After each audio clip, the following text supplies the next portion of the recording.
Combien de fois as-tu senti que le seul obstacle entre toi et la vie que tu veux, c'était toi-même? Ce moment étrange où tu sais exactement quoi faire, mais une force invisible t'entraîne vers l'immobilité. C'est le paradoxe de l'esprit, vouloir changer sans parvenir à bouger. L'autosabotage ne naît pas d'un manque de volonté, mais d'un mental programmé pour te protéger, même lorsque cette protection étouffe ta confiance. De l'extérieur, tu affiches un visage calme, rationnel, presque sûr de toi. Mais à l'intérieur, c'est un tumulte, la peur d'échouer, le doute qui ronge, cette petite voix qui répète que tu n'es pas prêt. Alors tu décides de reprendre le contrôle, puis tu procrastines. Tu te promets de recommencer demain, et demain devient une habitude. Tes émotions finissent par gouverner ta vie davantage que tes choix. Et dans ce silence, tu te crois seul. Pourtant, cette lutte est universelle. Chacun affronte ses propres pensées limitantes dans l'ombre. On parle rarement de cette fatigue mentale née du combat contre soi-même. Alors tu t'isoles, persuadé que personne ne peut comprendre ce blocage qui freine ton évolution. Mais combien de temps comptes-tu encore retarder ton propre éveil? Chaque jour passé prisonnier de ton mental est un jour volé à ton potentiel. Il ne s'agit pas d'attendre un miracle, mais de décider, maintenant, de reprogrammer tes pensées. De reprendre la maîtrise de ton esprit avant qu'il ne continue à diriger ta vie sans ton accord. La philosophie stoïcienne nous rappelle que la liberté commence là où s'arrête la fuite. Et si l'autosabotage n'était pas un ennemi, mais un signal? Un rappel silencieux qu'en toi, quelque chose réclame plus de cohérence et moins d'excuses. Changer de mentalité ne demande pas des années. Cela commence au moment où tu observes tes pensées sans Y identifier. C'est là que naît la vraie transformation, celle qui rend chaque chute utile et chaque relèvement plus solide. Marc Aurèle écrivait: « Ton pouvoir réside dans la manière dont tu perçois les choses, non dans les choses elles-mêmes. » C'est tout l'esprit des méditations stoïciennes. Comprendre les mécanismes mentaux qui t'entravent et apprendre à les dépasser avec lucidité et discipline intérieure. Ici, nous parlons du véritable combat, celui que l'on mène contre soi-même pour retrouver la clarté et la confiance. Si ce message résonne en toi, abonne-toi à notre chaîne. Laisse un like, partage ton expérience en commentaire. Quelle pensée cherches-tu à reprogrammer? Ensemble, nous avançons vers une révolution intérieure guidée par la sagesse et l'action. Car comprendre ne suffit plus. Il est temps d'agir. Vois l'autosabotage comme le masque d'une peur inavouée. Tu crois parfois manquer de discipline, mais bien souvent, c'est la peur qui tire les ficelles. L'autosabotage n'est pas une faiblesse, c'est un mécanisme de survie mal orienté. Il te protège d'un danger imaginaire en t'empêchant d'agir pour ta propre évolution. Reprogrammer tes pensées, c'est oser regarder derrière ce masque et comprendre ce que ton mental cherche vraiment à éviter. Au travail, tu repousses une présentation que tu pourrais pourtant terminer en quelques heures. Tu vérifies tes mails, tu ranges ton bureau, tout sauf l'essentiel. Ton cœur s'accélère à l'idée d'être jugé ou décevoir. Alors tu retardes l'inévitable. C'est précisément là que la peur se déguise en rationalité. Épictète disait, « Ce ne sont pas les choses qui troublent les hommes, mais l'opinion qu'ils en ont. » L'événement n'a aucun pouvoir sur toi, seule ton interprétation lui en donne. La peur ne vient pas du monde extérieur, mais de ta manière de le percevoir. Reprendre le contrôle commence lorsque tu observes tes pensées comme des nuages qui passent, et non comme des ordres à suivre. Il est normal de trembler face à ce que l'on désire vraiment. Accomplir, c'est se dévoiler. Mais refuser cette vulnérabilité, c'est étouffer sa propre croissance. Vois cette voix intérieure non comme une ennemie, mais comme une part de toi qui réclame confiance et clarté. Changer d'état d'esprit, c'est cultiver une bienveillance lucide envers soi-même. Marc Aurèle affirmait, « Ce qui empêche l'action devient l'action elle-même. » La résistance devient alors ton terrain d'entraînement. Chaque fois que tu identifies la peur derrière ton inaction, tu récupères un fragment de souveraineté. Reprogrammer ses pensées, ou plutôt les réorienter, devient un acte quotidien de liberté intérieure. Et puis un soir, autour d'un repas en famille, tu oses parler de ton projet sans détourner le regard. Tu sens la tension se dissoudre et une sérénité nouvelle s'installer. Ce n'est pas la réussite immédiate qui te transforme, mais le courage d'avoir parlé malgré le doute. Ce simple geste te prouve que la peur recule quand on avance vers elle. Voici donc la première clé, reconnaître la peur cachée derrière chaque frein intérieur. L'autosabotage n'était qu'un signal d'alarme mal compris. En apprenant à écouter tes inquiétudes sans leur obéir, tu ouvres la voie à un changement durable. Le prochain chapitre t'invitera à redéfinir ton dialogue intérieur pour construire un esprit clair et confiant. Reprogrammer ses pensées, c'est reprendre les rênes de son esprit. Tu ne peux pas espérer une transformation profonde sans comprendre comment fonctionne ton mental.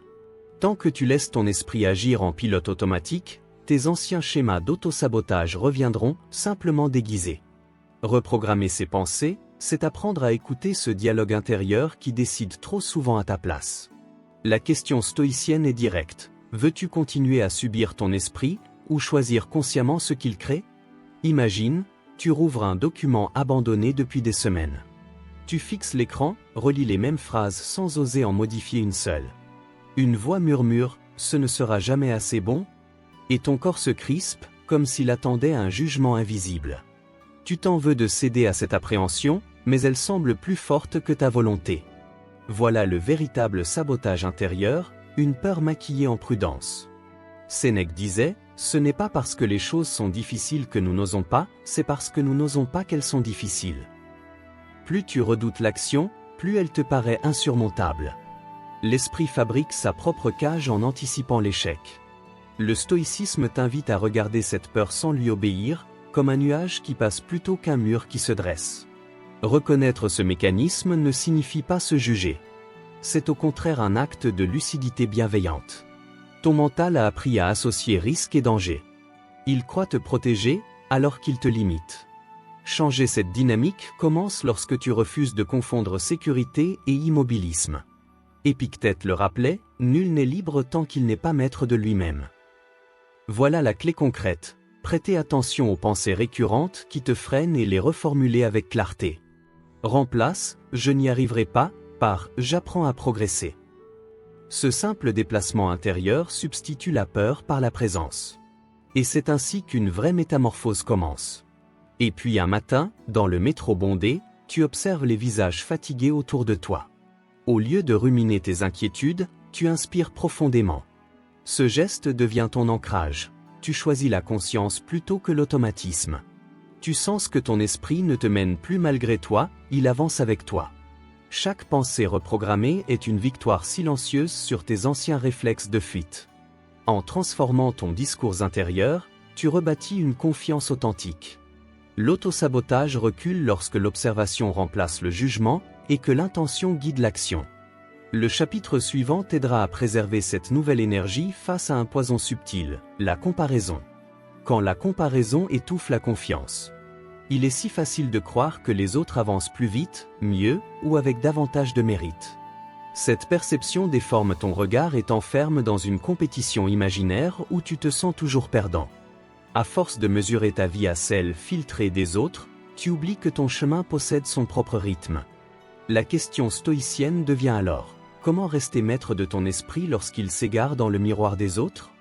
Dans les transports, tu fais défiler ton fil d'actualité.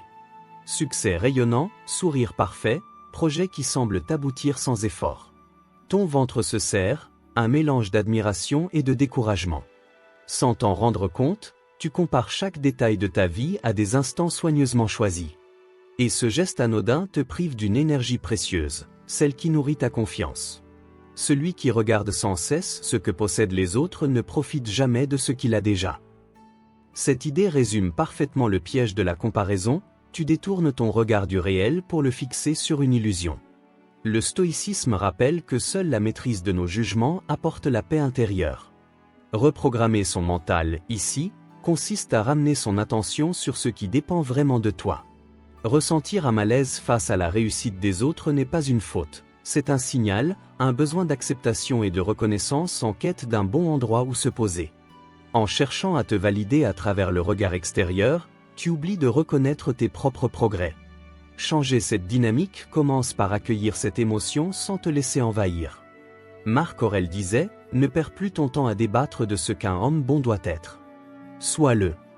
C'est une invitation concrète, cesse d'analyser la réussite des autres et aligne-toi sur tes valeurs. C'est ainsi que tu reprends le véritable contrôle, non sur le monde, mais sur ton attitude face à lui. Transformer ta perception, c'est choisir en conscience où tu poses ton attention. Et puis, un soir, dans ton salon, entouré de ceux qui comptent vraiment, quelqu'un te félicite pour un progrès que toi-même jugeais dérisoire. Tu réalises alors que tes proches ne t'aiment pas pour ce que tu accomplis, mais pour la qualité de ta présence. Ce moment simple fait éclater le sort invisible de la comparaison et laisse émerger une gratitude calme, profonde. Tu comprends soudain que ta valeur n'a jamais dépendu du regard des autres.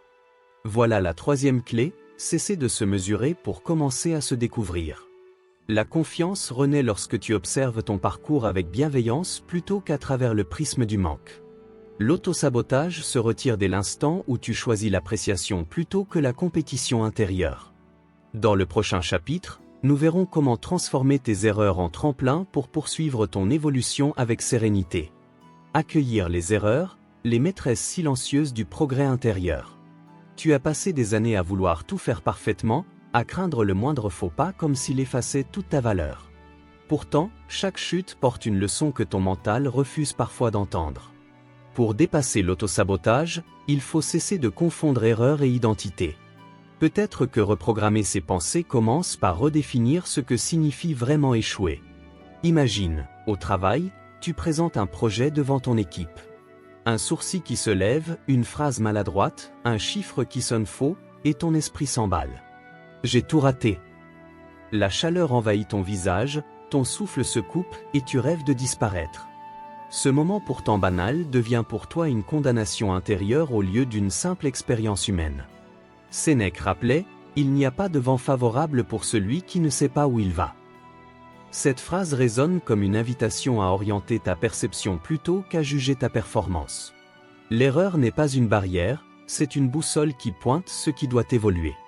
Tant que tu refuses de la regarder avec lucidité, elle t'enchaîne. Dès que tu l'accueilles sans honte, elle devient source de confiance renouvelée. Il est naturel de ressentir de la frustration lorsque les efforts semblent vains. Mais nier cette émotion, c'est nier une partie de toi. Chaque faille perçue est une ouverture vers plus de lucidité et d'humilité. Changer de mentalité consiste justement à transformer ces instants d'inconfort en terrain d'apprentissage conscient. Marc Aurèle écrivait « Ce qui n'est pas utile au rucher ne l'est pas davantage à l'abeille ». En d'autres termes, tes erreurs ne concernent pas que toi, elles nourrissent ta progression et inspirent aussi les autres. En les assumant, tu montres qu'il est possible d'avancer sans masquer ses imperfections. C'est ainsi que naît la véritable transformation intérieure, celle qui ne dépend plus du regard extérieur, mais de la cohérence avec soi-même. Et puis, un soir, dans la douceur tranquille du salon familial, tu racontes cette présentation ratée avec humour plutôt qu'avec honte. Tes proches rient avec toi, jamais de toi. Et soudain, le poids disparaît. Ce partage sincère remplace la culpabilité par une légèreté nouvelle. Tu comprends que l'erreur perd son pouvoir dès qu'elle est intégrée avec bienveillance. Ton regard sur toi-même s'adoucit enfin. Voilà la quatrième clé, accueillir ses imperfections non comme des preuves de faiblesse, mais comme des instruments de croissance intérieure. L'autosabotage recule lorsque tu cesses d'exiger la perfection et choisis d'embrasser le processus d'évolution. Chaque faux pas devient un maître silencieux, guidant ta progression vers plus d'équilibre. Le prochain chapitre t'invitera à oser recommencer sans attendre la permission de personne. Car avancer malgré ses cicatrices, c'est déjà guérir. Oser recommencer sans demander l'autorisation à qui que ce soit. Combien de fois as-tu mis ta vie en pause en attendant un signe, une validation, ou le moment parfait? Ce besoin d'autorisation invisible maintient ton esprit immobile et nourrit les mécanismes de ton autosabotage. La transformation véritable commence lorsque tu décides de reprendre le contrôle de ton parcours sans attendre l'approbation de qui que ce soit. Le stoïcien se pose alors une question essentielle. Veux-tu vivre sous l'ombre du jugement ou dans la clarté de ta propre conscience? Dans une boutique, tu hésites devant un carnet vierge. Tu voudrais le prendre pour relancer ce projet que tu repousses depuis trop longtemps. Mais une voix intérieure souffle, ce n'est pas encore le bon moment. Tes doigts se figent, ton cœur s'accélère, et tu reposes le carnet comme si un simple achat pouvait te mettre en faute. Ce réflexe familier te retient. Attendre, remettre à plus tard, craindre d'échouer encore. Épictète disait, n'attends pas que les événements suivent ton désir. Veille à désirer ce qui arrive et tu seras heureux. Ce rappel puissant souligne une vérité simple. La liberté ne dépend pas des circonstances, mais de la manière dont tu choisis d'y répondre. Tant que ton passage à l'action reste conditionné par un moment parfait, tu demeures prisonnier d'un mental qui craint le désordre. Le courage stoïcien consiste à avancer malgré l'incertitude. À faire du premier pas un acte de confiance, et non une demande de permission. Il est naturel de ressentir cette tension avant de reprendre quelque chose que tu crois avoir raté. Ton esprit tente d'éviter une blessure ancienne en te persuadant que la patience est sagesse. Mais derrière cette prudence se cache souvent la peur de décevoir à nouveau. Reconnaître cette dynamique sans te juger t'ouvre déjà un nouvel espace intérieur. Tu passes du contrôle illusoire à l'expérience consciente. Marc Aurèle disait, « Le commencement est la moitié de toute action ». Chaque reprise demande moins qu'on ne l'imagine, une décision claire, bienveillante envers soi-même. Lorsque tu choisis d'agir maintenant, même de façon imparfaite, tu reprogrammes ton esprit pour qu'il devienne un allié plutôt qu'un obstacle. C'est ainsi que se construit la véritable discipline intérieure, celle qui ne dépend plus d'un feu vert externe. Et puis un soir, dans le silence de chez toi, tu rouvres enfin ce carnet resté fermé pendant des mois. La première phrase hésite, tremble presque, mais elle existe. Preuve tangible que la peur recule dès que tu t'avances vers elle. Une chaleur douce envahit ta poitrine, non pas celle du triomphe, mais celle d'une liberté retrouvée. Ainsi apparaît la 5e clé. Recommencer sans permission, c'est s'autoriser à exister pleinement dans sa propre trajectoire. Tu comprends alors que personne n'a à t'accorder le droit de grandir. Il suffit d'en assumer la responsabilité avec lucidité. Chaque reprise est une victoire contre l'inertie mentale et une étape vers ta métamorphose. Dans le prochain chapitre, nous verrons comment redéfinir ta valeur personnelle au-delà des apparences et de la pression du rendement. Redéfinir sa valeur au-delà de la productivité et du paraître. Nous vivons dans un monde qui glorifie la performance, où chaque minute semble devoir prouver quelque chose. Tu finis par croire qu'il faut produire, optimiser, mériter ton repos pour justifier ta place. Mais cette logique épuise l'esprit et transforme la confiance en une quête infinie. Le stoïcien se demande alors, comment reprendre la maîtrise de sa vie quand le silence devient suspect et que l'être s'efface derrière le faire? Au travail, tu restes tard pour terminer un dossier que personne ne t'a demandé d'achever aujourd'hui. Tes épaules sont lourdes, tes yeux brûlent, mais tu refuses de fermer ton ordinateur tant que tout n'est pas parfait. Tu nommes cela rigueur, mais derrière ce perfectionnisme se cache la peur d'être jugé insuffisant. Cette tension familière révèle une vérité inconfortable. Ton identité s'est peu à peu confondue avec ta productivité. Sénèque affirmait, « Celui qui est esclave de son travail n'est pas plus libre que celui qui porte des chaînes visibles. » Tu crois avancer vers l'excellence alors que tu fuis l'inconfort du vide intérieur. La philosophie stoïcienne invite à un autre regard, distinguer ce que tu fais de ce que tu es vraiment. Produire n'est pas vivre. La présence à soi est la véritable discipline. Prendre conscience de cette confusion n'est pas une faiblesse, c'est un acte profond de lucidité. Il est naturel d'aimer accomplir, mais il est dangereux de fonder toute ton existence sur la performance. Derrière cette agitation se cache souvent une peur ancienne, celle de ne pas être aimé si tu ne brilles pas en permanence. Reconnaître ce besoin sans s'y soumettre devient déjà une forme de guérison intérieure. Marc Aurèle écrivait que l'âme trouve sa joie en elle-même, et non dans l'opinion d'autrui. Ce rappel recentre tout, la paix ne vient pas du regard extérieur, mais d'une cohérence intime entre tes valeurs et tes actes. Pour reprogrammer tes pensées, cultive le détachement actif. Accorde-toi des moments qui semblent inutiles, mais qui nourrissent ton esprit en profondeur.